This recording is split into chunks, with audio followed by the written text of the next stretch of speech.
আজকের আজকের প্রোগ্রামের নাম দেওয়া হচ্ছে হৃদয় মোহাম্মদ সাল্লাল্লাহু আলাইহি সাল্লাম।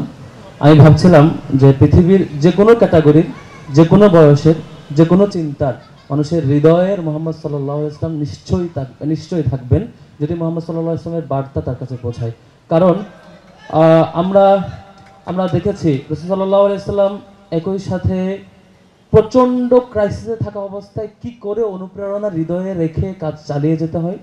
প্রচণ্ড ক্রাইসিসে থাকা অবস্থায় চারপাশে যখন সব কিছু হারিয়ে যায়, এরপরও কি করে নিজেকে বেড়ে উঠতে হয় সেটি দেখিয়েছেন।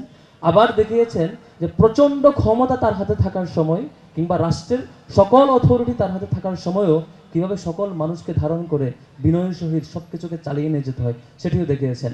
রাসূল ইসলাম দেখাতে পেরেছেন যে যখন তার মা থাকে না, জন্মের পর বাবাকে পায় না, কিছুদিন পর মা মারা যায়, এরপর দাদা মারা যায়, চাচা মারা যায়, পরিবারের কেউ থাকে না, তখনও কি করে অন্যের ঘরে থেকে হলেও, কঠিন সময় পার করে হলেও কি করে নিজেকে পৃথিবীর সবচাইতে গুরুত্বপূর্ণ ব্যক্তি হয়ে গড়ে তুলতে পারে, সেটি রাসূল সাল্লাল্লাহু আলাইহি ওয়াসাল্লামের মধ্য দিয়ে আমরা দেখেছি একটি সমাজের প্রচলিত চিন্তার ঠিক বিপরীত চিন্তা সমাজে থ্রো করে দেওয়ার পরে সেটিকে ধীরে ধীরে ধীরে ধীরে কিভাবে সবচেয়ে জনপ্রিয় মতামতে পরিণত করা যায়, সেটি রাসূল সাল্লাল্লাহু আলাইহি ওয়াসাল্লামের কাছে আমরা দেখেছি রাসূল সাল্লাল্লাহু আলাইহি ওয়াসাল্লামকে, যে আমরা সাধারণত দেখি যারা ভালো পাবলিক স্পিকিং করে, ভালো বক্তৃতা দেয়, কথা বলে, কোনো না কোনো বয়সের কাছে সে প্রিয় হয়, স্কুল এজে হয়, ইউনিভার্সিটিতে, অথবা ইন্টেলেকচুয়াল পার্সনের কাছে, সকল বয়সের কাছে তিনি প্রিয় হতে পারেন না।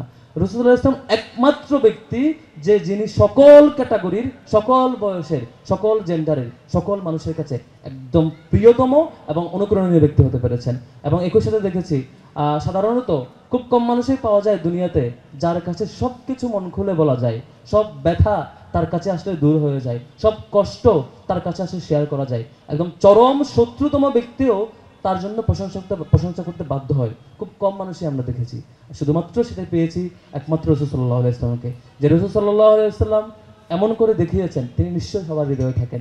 আমাদের জীবনেও ব্যক্তিগতভাবে আমার কাছে সবচাইতে প্রিয়তম বন্ধু রাসূল সাল্লাল্লাহু আলাইহি ওয়াসাল্লাম, সবচাইতে প্রিয়তম অনুকরণীয় সত্তা রাসূল সাল্লাল্লাহু আলাইহি ওয়াসাল্লাম, এবং সবচাইতে সংকটে থাকাকালীন অনুপ্রেরণার বাতি রাসূল সাল্লাল্লাহু আলাইহি ওয়াসাল্লাম, এবং সবচাইতে ভালো সময়ে অনুপ্রেরণাটা এবং আচরণ নির্দেশক সত্তা হচ্ছে রাসূল সাল্লাল্লাহু আলাইহি ওয়াসাল্লাম। আল্লাহ রাব্বুল আলামিন আমাদের সকলের হৃদয়ে রাসূল সাল্লাল্লাহু আলাইহি ওয়াসাল্লামকে অনুকরণের ব্যক্তি হিসাবে ধারণ করে আমাদের কর্মপন্থা আমল করার তৌফিক দিক, এবং রাসূল সাল্লাল্লাহু আলাইহি ওয়াসাল্লাম যে বার্তা আমাদের জন্য এনেছেন, যে আদর্শ এনেছেন, সত্যিকারার্থে সেটি যাতে আমরা ফলো করতে পারি। অনেক সময় হয় যে আমি দাবি করি কখনো কখনো আমি রাসূল সাল্লাল্লাহু আলাইহি ওয়াসাল্লামকে অনুসরণ করি, কিন্তু ঠিক বিপরীত ভুল স্ট্র্যাটেজিটাই আমি ফলো করি, বিপরীতটাই হয়তো চাপিয়ে দিই। রাসূল সাল্লাল্লাহু আলাইহি ওয়াসাল্লাম যেই কনটেক্সটে, যেই মুহূর্তে, যেই টাইমে, অথবা যেই পরিস্থিতির আলোকে, অথবা অডিয়েন্স বিচারে, ভিন্ন ভিন্ন ডাইভার্স অডিয়েন্সের যেরকম স্ট্র্যাটেজি ফলো করেছেন, আমরা অনেক সময় ভিন্ন পরিসরে, ভিন্ন মুহূর্তে ভিন্ন স্ট্র্যাটেজি এস্টাবলিশ করি, আবার মনে করি আমি রাসূলকে অনুসরণ করি, এমনটাই মনে করে এটা করতে থাকি।